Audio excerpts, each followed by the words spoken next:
राम राम विद्यार्थी मित्रांनो, चला मागचे 2 दिवस 2-3 दिवसापूर्वी जो पेपर आपण एक्सप्लेन केला होता त्याच्यामध्ये थोडीशी म्हणजे चूकभूल झाली आपली. ती अशी होती की 2024चा जो पेपर होता तो 24चा पेपर त्याच्यावरती हा 2026चा फुटलेला पेपर आहे असं टाकून तो व्हायरल केला गेला. म्हणजे पेपर फुटलेला होता पण तो आपल्यापर्यंत येऊ शकत नाही. मग तो पेपर कोणता होता तर तो 2024चा होता. त्याच्यामुळं जर समजा कोणाला असं वाटलं असेल की डोळे गुरुजींना आपल्याला फसवलं काय, तसं काही नाही आहे. तुमच्या तेवढा पेपर पुन्हा पाहण्यात आला. तर चला आता आपण नवीन एक पेपर घेणार आहोत. हा पण झालेलाच पेपर आहे. आपण संभाव्य प्रश्न म्हणजे झालेलेच पेपर घेण्याचा अर्थ आहे, नवीन काहीतरी देण्यात काही अर्थ नाही. तर चला आता वाऱ्यावर सोडणे या अर्थाचा वाक्प्रचार कोणता? त्याग करणे, फळशा फाडणे, वारा वाहणे, ओवाळून टाकणे. तर उत्तर लगेच कळतं आपल्याला काय, त्याग करणे. वाऱ्यावर सोडून दिलं, त्याग केला व निघून गेले ते. चला लेखन नियमानुसार अचूक शब्द कोणता? आता लेखन नियमानुसार अचूक शब्द इथं संधी घडलेली आहे. पृथक अधिक करण, पृथक्करण म्हणजे कला जोडलेला आहे. आता इथं काय झालं, हा पृथक्करण शब्द हा पृथक्करण शब्द जवळपास म्हणजे सारखाच येतो. तर या ठिकाणी दोन्ही उत्तर बरोबर आहे, परंतु मूळ प्रश्नपत्रिकेत असे पर्याय नाही आहे. तर या ठिकाणी दोन्हीपैकी एक कोणता तरी चूक केलेला असणार आहे. तर आपल्या या प्रश्नाचं उत्तर दोन्ही पण या ठिकाणी पृथक्करण आहे. इथं काय होतं तर पृथग अधिक करण घडतं काय तर या गची जागा कोण घेतं तर या गच्या गाठातलं पहिलं अक्षर येतं क ख ग म्हणजे ग 3 नंबरचं आहे, मग क येतं आणि क ला क जोडलं जातं आणि करण असं होतं. आणि हे पृथ म्हणजे या ठिकाणी काय घडतं क ला क पहिल्या नंबरचं अक्षर म्हणून त्याला प्रथम व्यंजन संधी म्हणतात. पृथक अधिक करण, पृथक्करण. चला आता पुढचा प्रश्न या ठिकाणी आहे, सलाते सलानाते हे विभक्ती प्रत्येक कोणत्या विभक्तीचे आहेत? आता आपल्याकडे 8 विभक्ती आहेत. अभ्यास सोडायचा नाही. असं नाही की बाबा आता लांबला पेपर लयच हे झालं, काही झालेलं नाही. आपल्याला 2 महिने वेळ भेटून राहिला. आता सांगितलं सकाळच्या पेपरला होतं की जुलै जाऊ द्या, ऑगस्ट जाऊ द्या, सप्टेंबरमध्ये पेपर घेऊ.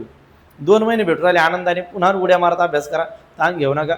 शाळेत पोरांना पण शिकवण त्यांना बरोबर आपण अभ्यास करा. काय नाही त्याला सांगा विभक्ती 8 आहे. कोणकोणत्या? प्रथमा, द्वितीय, तृतीय, चतुर्थी, पंचमी, षष्ठी, सप्तमी, संबोधन. तर 2 विभक्ती आहे. कोणत्या? सलाते सलानाते यांचे विभक्ती प्रत्यय सारखे. कोणती? द्वितीय आणि चतुर्थी. सलाते सलानाते द्वितीय आणि चतुर्थी. मग किती विभक्ती आहे? 8 विभक्ती आहे. प्रथमा, द्वितीय, तृतीय, चतुर्थी, पंचमी, षष्ठी आणि सप्तमी आणि संबोधन.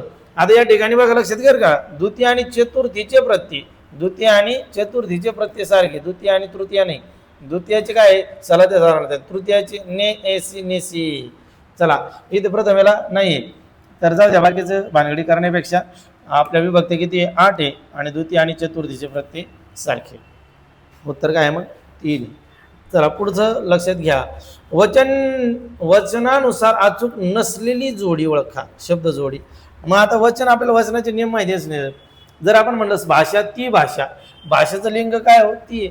मग भाषा तर स्त्रीलिंगी आकारांत स्त्रीलिंगी नामाचं जे आहे एक वचन अनेक वचन सारखंच राहतं. भाषा भाषा.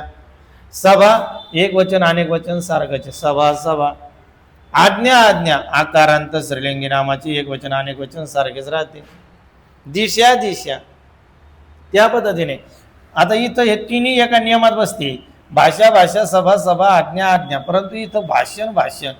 तर ही जोडी आपली काही योग्य वाटत नाही. अचूक नसलेली जोडी ती आहे भाषण भाषण.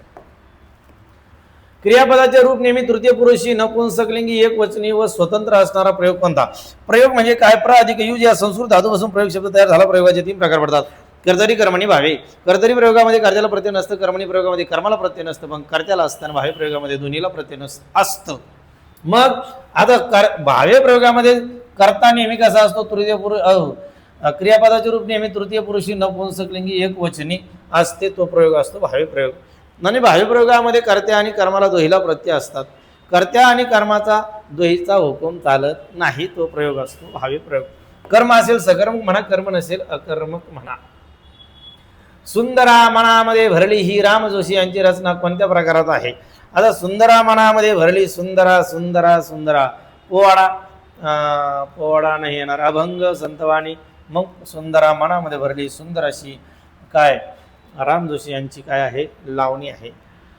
शिखांच्या ग्रंथ साहेब, गुरु ग्रंथ साहेब या ग्रंथात कोणत्या संतांची 61 कवने समाविष्ट आहे, तर ते आहे आपले संत नामदेव, संत परंपरा, संत ज्ञानेश्वर, संत एकनाथ, संत नामदेव, संत तुकाराम, संत नरहरी सोनार, संत सावता माळी आणि अशी भरपूर आहे. तर संत येतं काय आहे, संत नामदेव आहे. उत्कट भावना व्यक्त करताना ती दाखवणाऱ्या शब्दाच्या शेवटी कोणते विरामचिन्ह असे. अचानकपणे जे शब्द आपल्या मुखावाडे बाहेर पडतात त्याला केवळ प्रयोगावे असं म्हणतो आपण. आणि मग त्यांच्या शेवटी कोणतं चिन्ह असतं, तर ते उद्गार चिन्ह असतं. मग शब्दाच्या 8 जाती एकूण कोणत्या, शब्दाच्या 8 जाती एकूण कोणत्या, नाम, सर्वनाम, विशेषण, क्रियापद, क्रियाविशेषणावे, शब्द केवळ प्रयोगावे. मग आता लक्षात घ्या, केवळ प्रयोगावे 8 नंबरची जाते. मग ती भावना जी आहे आपल्या अचानकपणे बाहेर पडतात आणि मग ते चिन्ह कोणतं असतं, तर ते असतं उद्गार चिन्ह. उत्कट भावना शब्दाच्या शेवटी कोणते चिन्ह येते. य य य य य 4 वेळा य हे गण असणारे वृत्त कोणते, ते आहे भुजंग प्रयात. 4 वेळा य. मग या ठिकाणी लक्षात घ्यायचं, वृत्तावरती एक प्रश्न आहे. वृत्ताचं एक पेज मी टाकलेलं व्हिडिओमध्ये मागचे, ते पाहून घ्या. त्याच्यावरती तुम्हाला 100% एक मार्क पडणार, म्हणजे पडणार काही नाही. य य य य य भुजंग प्रयात आहे. उपमेयाला उपमेयाचीच उपमा दिली जाते तेव्हा कोणता अलंकार होतो. उपमेय जे असतं, समजा मी आहे, मूळ आहे, मी मूळ घटक आहे, मला उपमा द्यायची, पण उपमा देण्यासाठी कोणी भेटानाच, मग मलाच माझी उपमा देणे. जशी आई आहे, समजा आईला उपमा देण्यासाठी कोणी भेटू शकत नाही. आई एवढी प्रेमळ आईच असू शकते, दयाळू मायाळू आईच आहे, म्हणजे आईसारखी मायाळू आईच असते. मग तो अलंकार कोणता असतो, अनन्वय अलंकार असतो. आईसारखी मायाळू आईच आहे ताजमहल एक जगती, तोच त्याच्या परी झाले बहु, आहे तै बहु, परंतु या सम हाच, याच्यासारखा दुसरा कोणी नाही. आईसारखी मायाळू आईच म्हणजे तो कोणता अलंकार असतो, अनन्वय. अलंकाराचे मुख्य 2 प्रकार पडतात. एकाला म्हटलं शब्द अलंकार आणि एकाला म्हटलं अर्थ अलंकार. शब्द अलंकाराचे 3 प्रकार आहेत. कोणकोणते, तर एकाला म्हटलं अनुप्रास, यमक आणि श्लेष. शब्द अलंकाराचे 3 प्रकार. चला मग, विस्मय हा कोणत्या रसाचा स्थायी भाव आहे. स्थायी भाव कशाला म्हणतात, जे स्थिर असतात, आपल्या शरीरामध्ये स्थित असतात, ते आपल्या शरीरामध्ये स्थायी भाव स्थित असतात. त्यांना वातावरण भेटलं की मग रसाची निर्मिती होते. आता या ठिकाणी विस्मय हा कोणत्या रसाचा स्थायी भाव आहे, तर तो आहे अद्भुत. विस्मय हा अद्भुत रसाचा स्थायी भाव आहे. अचानक एखाद्या ठिकाणी त्याला काही गोष्टी ज्या कधी पाहिल्याच नाही त्या दिसल्याच्या नंतर तो काय होतो, एकदम आश्चर्यचकित होतो. मग तो असतो अद्भुत रस. 9 रस आहे मराठी भाषेमध्ये आणि मग 9 रसाचे 9 स्थायी भाव आहे. स्थायी भावाला वातावरण मिळाल्याच्या नंतर रसाची निर्मिती होते. म्हणजे कसं, मी उदाहरण देत असतो नेहमी, जाऊ द्या आता ते काही देत नाही, वेळ घेत नाही. चला आता या ठिकाणी माती या नामाचे अचूक विशेषण ओळखा.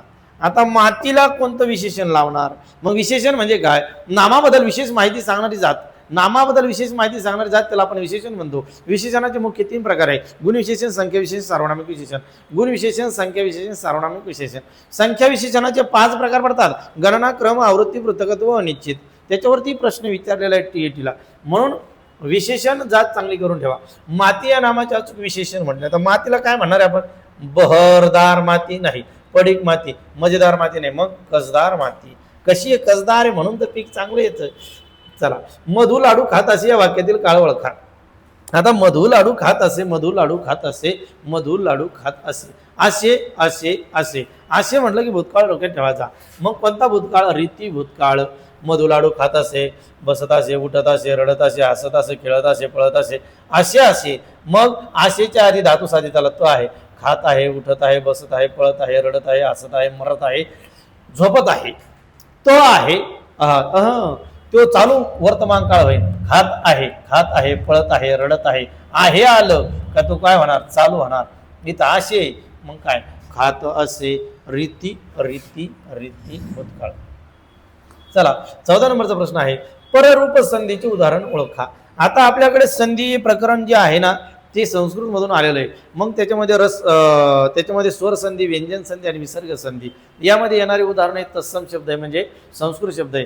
पण आपल्या मराठी संधीचे दोन प्रकार आहे, एकाला म्हटलं पूर्व रूप आणि एकाला म्हटलं पररूप. पूर्व रूप आणि पररूप. आता या ठिकाणी आपण काय म्हणलं, नदी अधिक आत. आता जर आपण इथं विचार केला, त्या नदीमध्ये कोण आहे तर दीर्घ ई आणि इथं कोण आहे आय. मग आता हा आय, आता हा शब्द जोडला आपण तर काय शब्द तयार झाला, नदीत. मग आता इथला आ निघून गेला आणि ई कायम राहिला, नदीत. मग ई कायम राहतो म्हणून याचं पूर्व रूप, पहिल्या शब्दातलं रूप कायम राहतं म्हणून त्याचं नाव काय, पूर्व रूप संधी. मग हे पूर्व रूप संधीचं उदाहरण आहे. आता काय म्हणणार, नाही अधिक असा, हे पण पूर्व रूप संधीचं उदाहरण आहे. नाही अधिक असा, खिडकी अधिक आत, ते पण पूर्व रूप संधीचं उदाहरण आहे. मग न अधिक उमजे, आता काय झालं, इथं अ आहे आणि इथं उ आहे आणि शब्द काय तयार झाला, नु म जे, म्हणजे अ निघून गेला आणि उ कायम राहिला, म्हणजे दुसरं रूप कायम राहिलं. म्हणून पररूप संधीचं उदाहरण काय आहे, नुमजे, न अधिक उमजे, नुमजे. आता लक्षात घ्या, तत्पुरुष समासातील शब्द ओळखा, यथाशक्ती गैरहजर दररोज. आता जर आपण तत्पुरुष समासाकडे पाहिले, तत्पुरुष समास सांगतो दुसरे पद महत्वाचे असते. आता आपल्याला एक गोष्ट लक्षात ठेवायची, अवयभाव समास, तत्पुरुष समास, द्वंद्व समास आणि बहुरूपी समास. समासाचे 4 प्रकार आहे. अवयभाव समास काय सांगतो, पहिले पद महत्वाचे. तत्पुरुष समास सांगतो दुसरे पद महत्वाचे. द्वंद्व समास सांगतो दोन्ही पद महत्वाचे. आणि बहुरूपी समास सांगतो दोन्ही पद महत्वाचे नाही. मग आता या ठिकाणी आ यथाप्रती हे संस्कृत उपसर्ग लागून तयार झालेला शब्द कशाचं उदाहरण असतो, अवयभाव समासाचं उदाहरण असतो. हर बर दर बिन बेला गैरबे, हर बर दर बिन बेला गैरबे हे फारसी उपसर्ग लागून तयार झालेले शब्द अवयभाव समासाचं उदाहरण असतो. मराठी शब्दाची दुरुक्ती तयार होऊन, म्हणजे एक शब्द पुन्हा येऊन गावोगावी, क्षणोक्षणी, पावलोपावली, तर त्याला काय असतो, अवयभाव समास असतो. मग इथं एकच राहिलं कोण, भवसागर, म्हणजे आपलं उत्तर काय आहे, भवसागर, तत्पुरुष समास.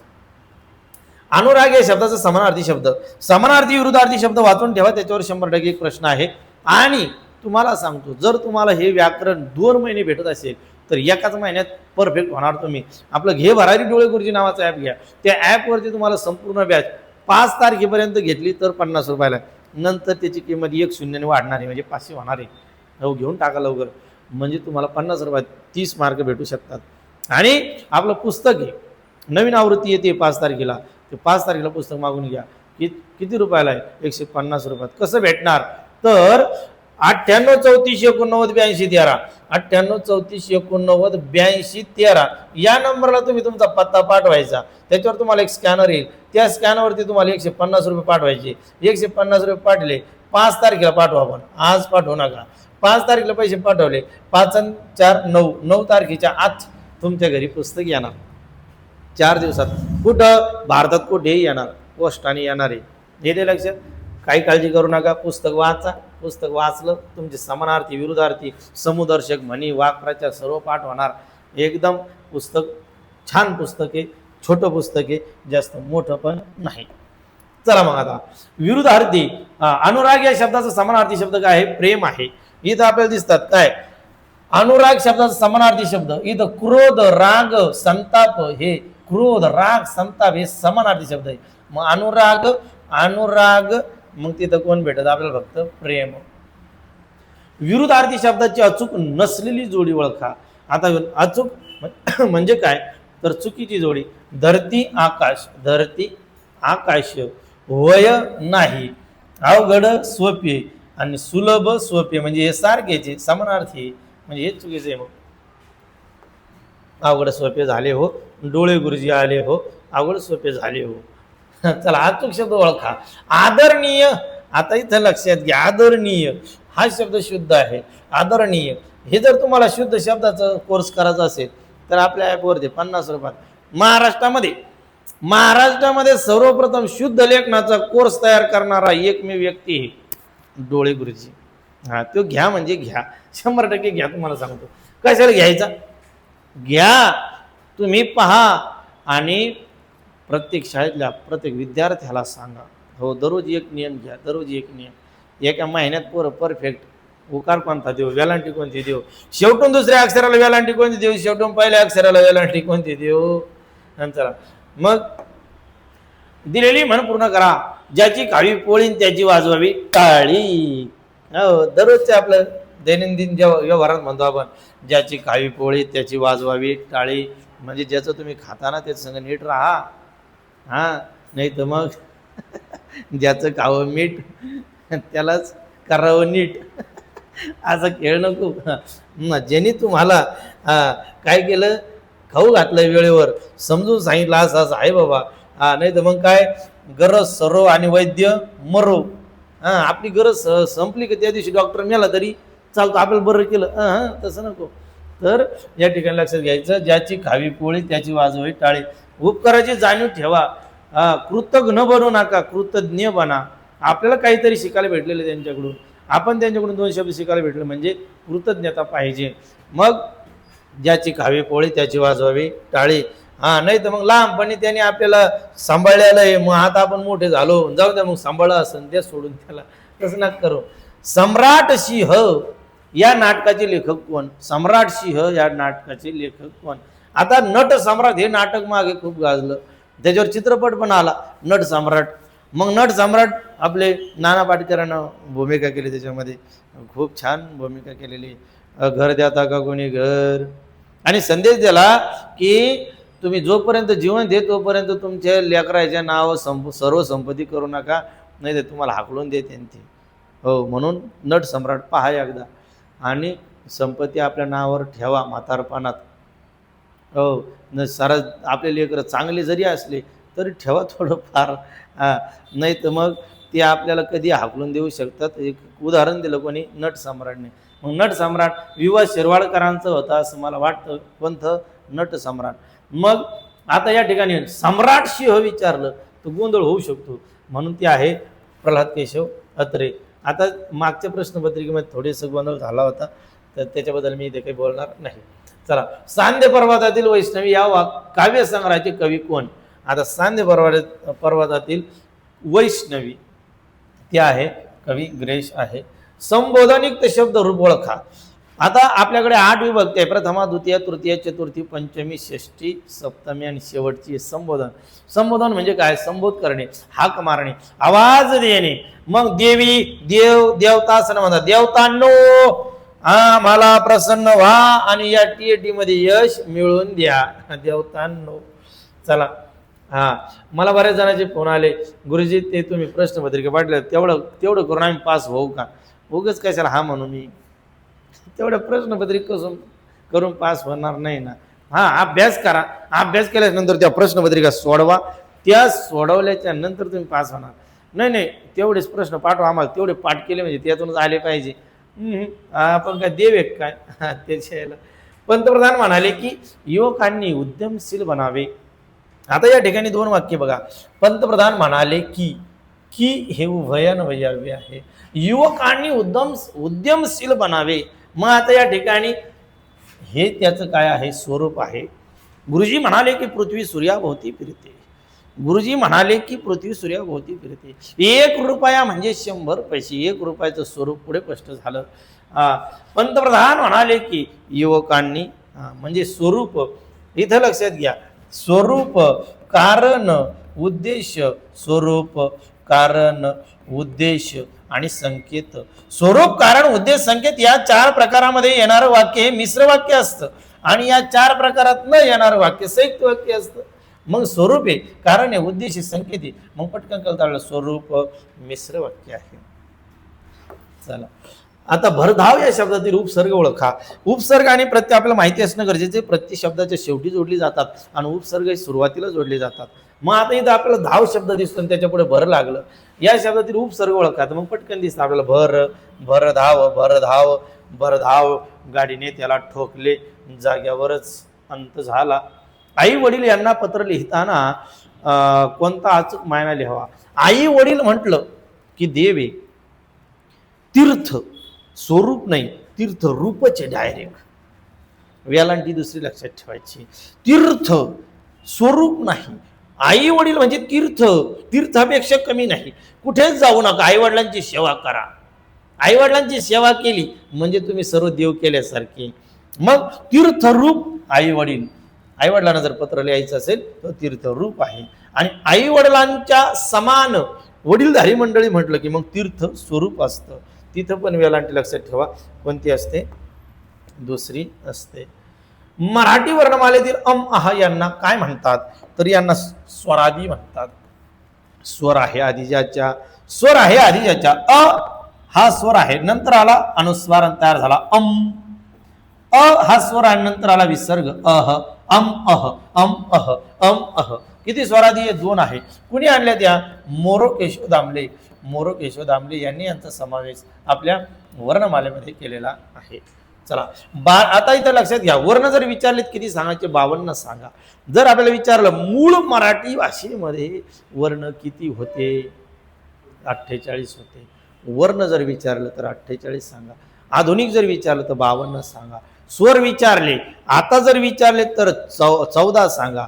मूळ मराठी भाषेत जर विचारले तर 12 सांगा. स्वरांचे प्रकार विचारले तर 3 सांगा. स्वरांचे प्रकार किती सांगा? 3. रस्व, दीर्घ आणि संयुक्त. स्वरादी विचारलेत किती सांगा? 2 सांगा. आदत्त स्वर विचारलेत किती सांगा? 2. ए आणि अ. हे कोणी आणलेले आहेत? ए आणि अ. अरविंद मंगळूरकर. या ठिकाणी आपल्याला लक्षात ठेवायचं. भास्कर या शब्दातील योग्य अचूक लघु गुरु क्रम ओळखा. आता लघु आणि गुरु, ज्याच्यामध्ये रस्व स्वर असतात, अ, रस्वई, रस्वऊ, रु आणि लू. ज्याच्यामध्ये हे स्वर असतात ज्या अक्षरामध्ये, त्यांना लघु मानतात. ज्याच्यामध्ये आ, दीर्घ ई, दीर्घ ऊ, त्यानंतर ए, ऐ, ओ, औ हे स्वर असतात, त्यांना गुरु मानतात. मग लघुचं चिन्ह काय असतं? तर अर्धचंद्राकार, आणि गुरुचं चिन्ह आडवी रेषा. मग ज्याच्यामध्ये हे स्वर आले त्यांना काय मानायचं? गुरु म्हणजे आडवी रेषा. मग आता भ मध्ये काय आहे? आ कोण आहे? दीर्घ आहे, म्हणजे आडवी रेषा म्हणजे गुरु. आता या जोड अक्षर जरी असलं, परंतु या ठिकाणी काय? क मध्ये कोण आहे? अय म्हणजे लघु आहे. र मध्ये कोण आहे? लघु आहे. मग या ठिकाणी गुरु, लघु, लघु. 1 नंबरचं उत्तर आपलं बरोबर आहे. हा, आता 27 प्रश्न झालेले, 28, 29, 30 शेवटचे 3 प्रश्न आहे, उतार्यावर आधारित आहे. आधी काय वाचा? प्रश्न वाचा, नंतर उतारा वाचा. 3 पैकी 3 मार्क तुम्हाला भेटतील. अशाच पद्धतीनं सर्व सोपं पद्धतीने शिकायचं असेल तर आपलं घे भरारी डोळे गुरुजी नावाचं ॲप घ्या. एक सामाजिक उपक्रम म्हणून, मराठीचं संवर्धन व्हावं म्हणून डोळे गुरुजींनी हा उपक्रम हाती घेतलेला आहे. 50 रुपयात संपूर्ण मराठी व्याकरण दिलंय. 50 रुपयात संपूर्ण शुद्ध लेखन कोर्स दिलाय. 50 रुपयात दिलाय. 5000 त्याची तुलना होऊ शकत नाही. देण्याचं काम यासाठी चालू आहे की मराठीची झालेली दयनीय अवस्था ही सुधारावी, हा मूळ उद्देश आहे. म्हणून फक्त 50 रुपये यासाठी की अरे आपण 50 भरलेले पहा, हे डोक्यात यावं म्हणून 50 ठेवले, नाही तर फुकट दिला असतं मी. हो, मी साऱ्यांना फुकटच देत आलो आता लोक. चला या ठिकाणी लक्षात घ्या, या ठिकाणी आपल्याला मराठीचं संवर्धन करायचं, मराठी भाषा वाचली पाहिजे. आपली ती या ठिकाणी महाराष्ट्राची आपली मातृभाषा आहे, ती महाराष्ट्राची मराठी भाषा आहे. आज तिची दयनीय अवस्था झालेली आहे. इंग्लिश मिडियमचा विषय घ्या तुम्ही, काय काय झालेलं आहे. इंग्लिश वाचता येते मुलांना पण नीट समजत नाही आहे. मराठी बोलता येत आहे पण नीट वाचता येत नाही आहे. ही स्थिती आहे मराठीची. म्हणून मराठी वाचली पाहिजे, त्यासाठी हा उपक्रम आहे. जे शिक्षक आपल्याला फॉलो करत असतील, पाहत असतील, त्यांनी इतरांना सांगा, आवर्जून तुम्ही कोर्स पहा, आपल्या शाळेतील विद्यार्थ्यांना बारकावे सांगा. आपलं ते कर्तव्य आहे. याच्यामुळे आपल्या मराठीचं संवर्धन होणार आहे. आता जो माझा उद्देश आहे की महाराष्ट्राच्या कानाकोपऱ्यात प्रत्येक शाळेपर्यंत मला पोहोचायचे, प्रत्येक शाळेला मला भेट द्यायची आहे, ते शक्य होत नाही. म्हणून मी या ऑनलाईन प्लॅटफॉर्मवरून येतोय आणि तुमच्या माध्यमातून जे जोडलेत असे हजारो शिक्षक माझ्या संपर्कात आलेत आणि ते आपल्याला पाहून आता मला माहीत आहे त्यांना जे आलं ते आपल्या विद्यार्थ्याला देणार आहे. म्हणजे जो माझं जे स्वप्न होतं ते कमी दिवसात पूर्ण होणार आहे. चला थांबू या ठिकाणी. जय हिंद, जय भारत, जय महाराष्ट्र.